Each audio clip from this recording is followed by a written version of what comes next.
چھوٹی چھوٹی چیزوں کے اندر جو ہے وہ بے ایمانی، مسجد کے اندر کام کر رہا ہے اس کے اندر بے ایمانی، سکول کے اندر کام کر رہا ہے اس کے اندر بے ایمانی، بازار کے اندر کام کر رہا ہے اس کے اندر بے ایمانی، ہر چیز کے اندر بے ایمانی کر رہے ہیں، اور پھر کہتے ہیں اللہ کی رحمتوں کا نزول ہو، اللہ تعالیٰ کی رحمتوں کی بارش ہو۔ بسم اللہ الرحمن الرحیم۔ سیرت کی کتابوں میں ایک مشہور واقعہ ہے آقا دو جہاں صلی اللہ علیہ وآلہ وسلم کے متعلق کہ کچھ لوگ اجنبی لوگ مدینہ منورہ کے قریب سفر کرتے کرتے آئے، تجارتی قافلہ تھا، وہاں انہوں نے رات کو پڑاؤ ڈال لیا، رک گئے۔ صبح ہوئی، آقا دو جہاں صلی اللہ علیہ وسلم اپنے چند ساتھیوں کے ساتھ مدینہ سے باہر نکلے، اور آقا دو جہاں صلی اللہ علیہ وسلم کو یہ لوگ نہیں جانتے تھے، آپ صلی اللہ علیہ وآلہ وسلم ان کے لیے اجنبی تھے۔ آقا دو جہاں صلی اللہ علیہ وآلہ وسلم نے ان سے حال دریافت کیا، اور ان کا کہ اونٹ سرخ رنگ کے اونٹ، خوبصورت رنگ کے اونٹ چل رہے تھے۔ تو آقا دو جہاں صلی اللہ علیہ وسلم نے ایک اونٹ کے متعلق پوچھا کہ یہ اونٹ کیا تم مجھ سے بیچو گے؟ قافلے والوں نے کہا ضرور بیچیں گے۔ قیمت طے ہو گئی، ڈیل ہو گئی، آقا دو جہاں صلی اللہ علیہ وسلم سے طے ہو گیا کہ اتنی کھجوریں دیں اور یہ اونٹ آپ لے جائیں۔ آقا دو جہاں صلی اللہ علیہ وسلم نے اونٹ کی مہار پکڑی، اونٹ کو پکڑا اور چل دیے، اور یہ لوگ جو تھے وہ خاموش رہے، اور آپ صلی اللہ علیہ وسلم کو یہ ابھی جانتے نہیں تھے۔ جب آپ صلی اللہ علیہ وسلم مدینہ میں داخل ہو گئے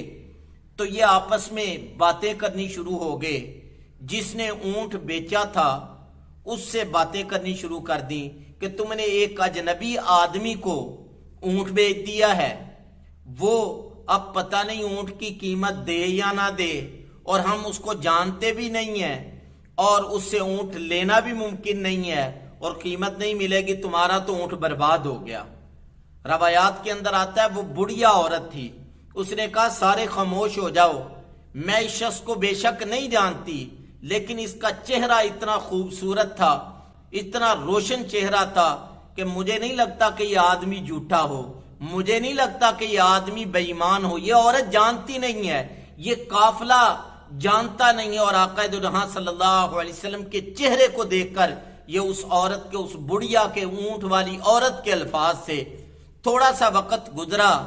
تو ایک صحابی رسول صلی اللہ علیہ وسلم ان کے پاس ڈھیر ساری کھجوریں لے کر آگے، کہا یہ اس آدمی نے بھیجا ہے مجھے جو اونٹ خرید کر لے گیا ہے، اس نے کہا ہے کہ جتنی تمہاری کھجوریں بنتی ہیں ان کو تول رکھ کر رکھ لو، اور جو زیادہ ہیں وہ تمہارے لیے تحفہ ہے، آج کی دعوت ہے ان کی طرف سے۔ وہ قافلے والے بڑے حیران ہوئے، پریشان ہوئے کہ ایک اجنبی آدمی یہ اونٹ لے کر بھاگ بھی سکتا تھا، اس کی قیمت دبا بھی سکتا تھا، اور ہم اس شہر کے اندر اجنبی تھے، ہمیں دھوکہ بھی دے سکتا تھا، لیکن اس نے نہ صرف یہ کہ قیمت دی بلکہ اس سے بڑھ کر دعوت بھی ہماری کر دی، زائد کھجوریں بھی دیں۔ بڑے وہ حیران ہوئے، آخر مدینہ کے اندر داخل ہوئے، مسجد نبوی کے اندر یہ قافلہ گیا تو دیکھا کہ آقا دو جہاں صلی اللہ علیہ وآلہ وسلم منبر پر خطبہ ارشاد فرما رہے ہیں۔ یہ لوگ بڑے حیران ہوئے، بڑے خوش ہوئے۔ بعض روایات کے اندر آتا ہے کہ یہ اسی وقت مسلمان ہو گئے کہ جو آدمی اتنا امانت دار ہے، اتنا سچا ہے، وہ جھوٹا نبی نہیں ہو سکتا، وہ سچا نبی ہے۔ اور آج میں اور آپ، ہم سب آقا دو جہاں صلی اللہ علیہ وسلم کے امتی ہیں، آپ کے نام لیوا ہیں۔ آپ صلی اللہ علیہ وسلم نے ہمیں بھی یہ حکم دیا ہے کہ تم امانت دار بنو، بے ایمان نہ بنو، کسی کی چیز پر قبضہ نہ کرو، کسی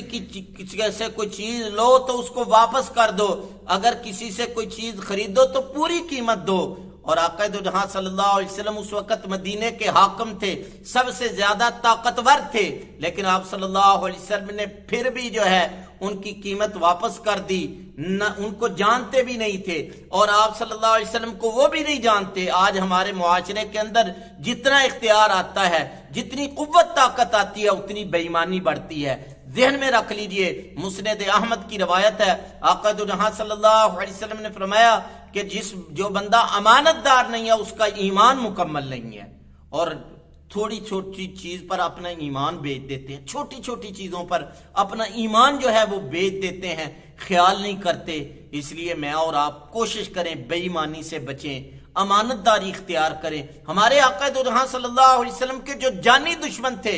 مکہ والے، وہ بھی آپ کو امین امانت دار کہہ کر پکارتے تھے۔ ہم جو ہے وہ کسی کی موٹر سائیکل اٹھا لیتے ہیں، کسی کا پٹرول نکال لیتے ہیں، کسی کا جوتی جو ہے وہ چوری کر لیتے ہیں۔ دکان پر جائیں تو خریدتے وقت جو ہے وہ خریدنے والا ڈنڈی مارنے کی کوشش کرتا ہے، بیچنے والا جو ہے وہ ڈنڈی مارنے کی کوشش کرتا ہے۔ چھوٹی چھوٹی چیزوں کے اندر جو ہے وہ بے ایمانی، مسجد کے اندر کام کر رہا ہے اس کے اندر بے ایمانی، سکول کے اندر کام کر رہا ہے اس کے اندر بے ایمانی، بازار کے اندر کام کر رہا ہے اس کے اندر بے ایمانی، ہر چیز کے اندر بے ایمانی کر رہے ہیں، اور پھر کہتے ہیں اللہ کی رحمتوں کا نزول ہو، اللہ تعالیٰ کی رحمتوں کی بارش ہو۔ یہ کیسے ہو سکتا ہے؟ یہ اس وقت نہیں ہوگا، اللہ کی رحمتیں اس وقت گھر کے اندر نہیں آئیں گی جب تک کہ ہم سب امانت دار نہ بن جائیں۔ اللہ تعالی ہم سب کو یہ جو اسلام کا اور دین اسلام کا اور مسلمانوں کا خاص وصف تھا امانت داری، اس کو مجھے اور آپ کو اپنانے کی توفیق عطا فرمائے۔ وآخر دعوانا ان الحمد للہ رب العالمین۔